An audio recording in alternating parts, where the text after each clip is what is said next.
बोलो। यतो धर्मः ततो जयः। हम जब धर्म की बात करते हैं तो धर्म समाज को रक्षा करने के लिए हमें अभिभूत करता है, प्रेरित करता है।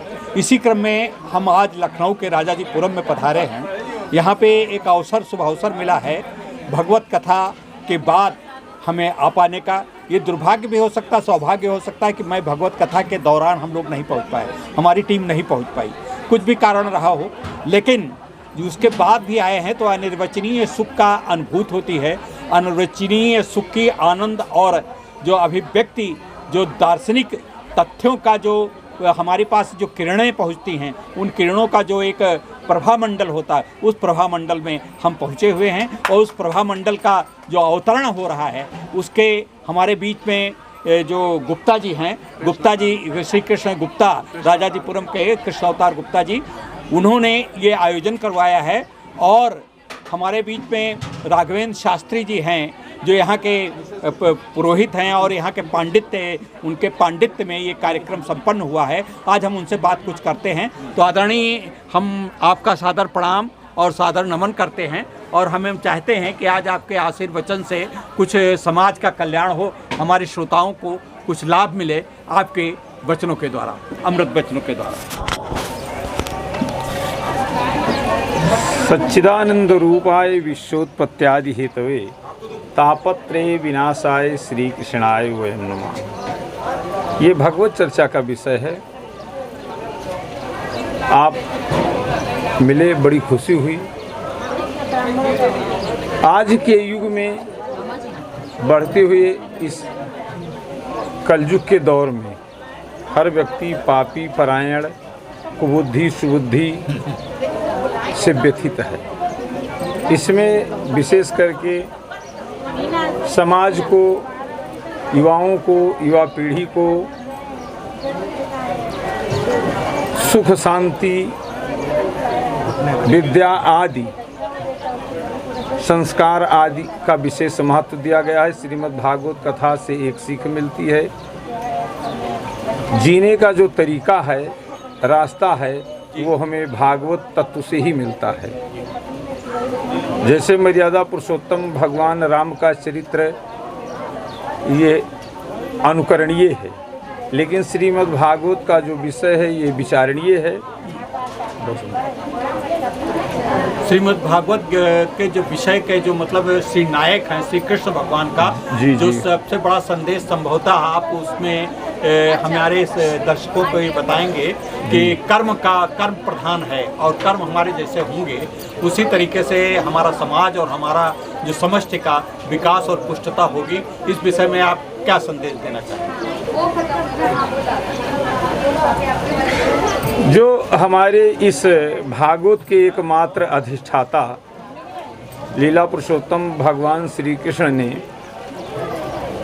अपने चरित्र के माध्यम से और यहाँ तक कि श्रीमद् भगवद गीता में पार्थ अर्जुन के सामने अभिव्यक्त किया,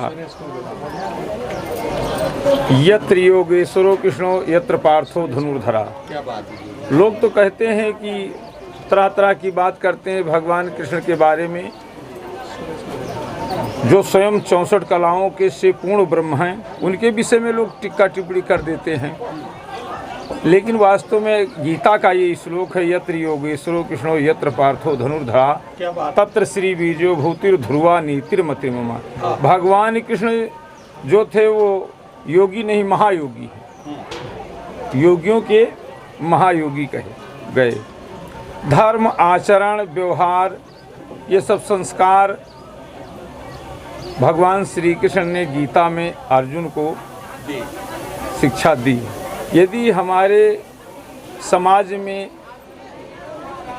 युवा पीढ़ी हो या वयोवृद्ध हो, आजकल तो लोग धर्म से लोगों की आस्था घटती चली जा रही है।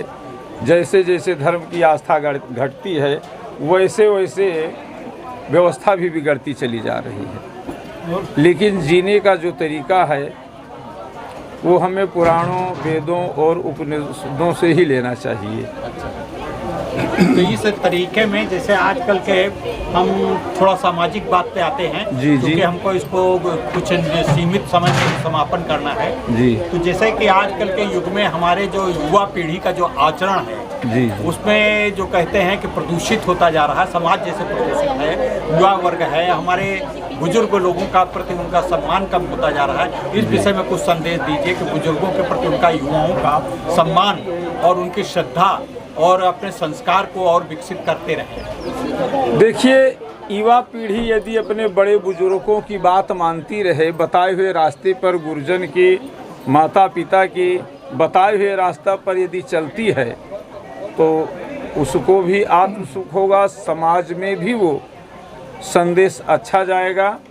इसलिए जो है युवा पीढ़ी को सबसे पहले कर्तव्य बनता है माता पिता का, संस्कार पर निर्भर करता है। यदि माता पिता के बताए हुए संस्कार पर बच्चे चलते हैं तो जीवन में कोई बाधा नहीं आएगी। और बाधा आने के साथ साथ जैसे बच्चों को लोग आज हम यदि मान लीजिए घर में गीता रामायण का पाठ करते हैं, बच्चे यदि मान लीजिए कोई गलती करते हैं, हम डांटते हैं, बड़े बुजुर्ग आते हैं उनका सम्मान करते हैं, तो सबसे पहले माता पिता ही गुरु होते हैं। अरे गुप्ता जी क्या हाल है? इधर एक थोड़ा सा मैं दूसरे परिदृश्य पे आ रहा हूँ जी जी, क्योंकि आप धार्मिक गुरु हैं और लोगों का आपकी बात को बहुत लोग सुनते हैं जी। जैसे अभी बहुत हिंदू राष्ट्र की बात चल रही है जी, हिंदू राष्ट्र की बात चल रही है जी। उसमें हिंदुत्व का मतलब ये है कि सारे समाज को एक साथ जोड़ना नहीं,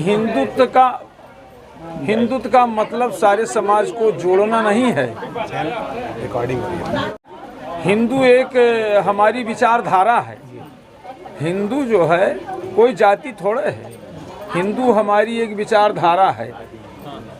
आदिकाल में जब अंग्रेज़ों ने हमारे देश पर, भारत पर आना जाना शुरू किया, हम हिंद के तटवर्ती क्षेत्र में बसे हैं, तो उन्होंने हिंद हिंद करके हमको हिंदू बना दिया, एक प्रतीक मिल गया।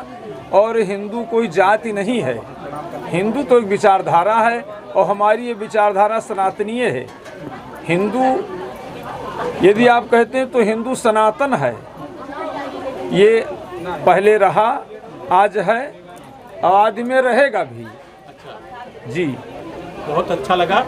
और हमारे बीच में यहाँ के जो संयोजक हैं आदरणीय गुप्ता जी, मैं गुप्ता जी से चाहूँगा कि अपना परिचय दें, लोगों को प्रेरित करें ताकि इस प्रकार के अनुष्ठान लोग भी और भी कराते रहें। इस विषय में कुछ आप बताइए, आपको इस आयोजन को करने के बाद आपको कैसी अनुभूति? मैं कृष्णोतार गुप्ता शासन के मैं कृष्णोतार गुप्ता उत्तर प्रदेश शासन से सेवानिवृत्त हुआ हूँ।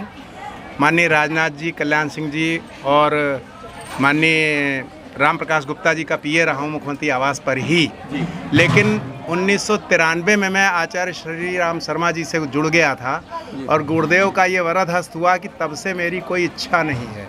क्या बात है? मुझे कोई इच्छा नहीं होती।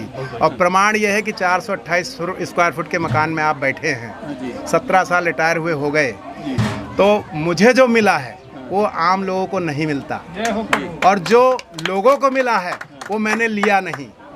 तो और मुझे इसमें इतना आनंद आता है, 17 साल से मैं दक्षिण भारत में अखिल विश्व गायत्री परिवार के बड़े यज्ञों में 108 कुंडी यज्ञ, अश्वमेध यज्ञ, 11 अश्वमेध यज्ञ और 21 108 कुंडी यज्ञों में मैं अपना सेवा दे चुका हूँ। बार बार बुलाया जाता हूँ और इसी में फक्कड़ी में मुझे आनंद आ रहा है। क्या बात है? और देख लीजिए आपके सामने जो कुछ है, मेरे पास तो टेंट भी पर्याप्त नहीं है, लोग भीड़ देख लीजिए कितनी है, लेकिन मुझे जो मिला है ये वास्तव में मेरी झोली बहुत छोटी है।